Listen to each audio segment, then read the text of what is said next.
Crews are working to prep roads to prevent them from turning into rivers.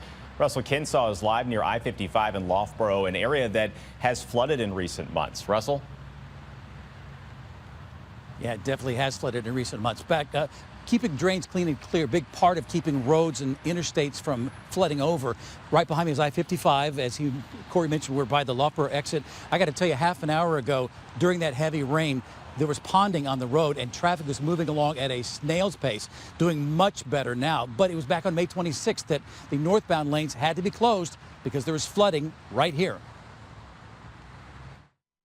The interstate was literally a wonderful river, and it was backed up all the way past Bayless. On May 26th, Madeline Alamo watched as rainwater flooded parts of I-55 at Loughborough. The water only flooded the northbound lanes, an indication the drains may have been clogged on that side. If you're seeing a backup like that from your living room window, it makes you wonder. After a morning rain Monday, the interstate was high and dry.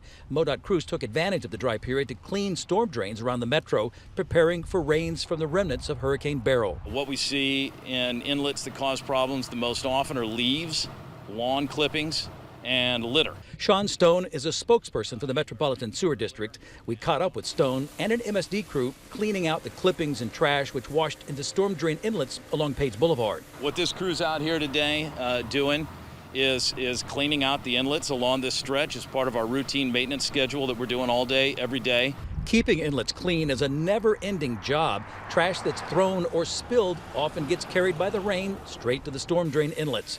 Sometimes loose toys left on lawns end up there too.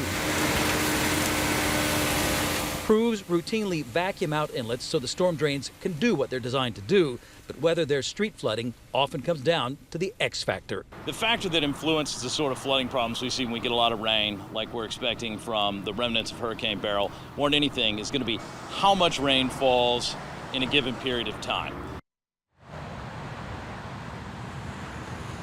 So after all that storm drain and inlet cleaning last week and today, all the rain this week is likely to wash more litter and yard clippings back into those drains. And Sam, the process for MSD and MoDOT starts all over again. Back to you in the studio. Going to be a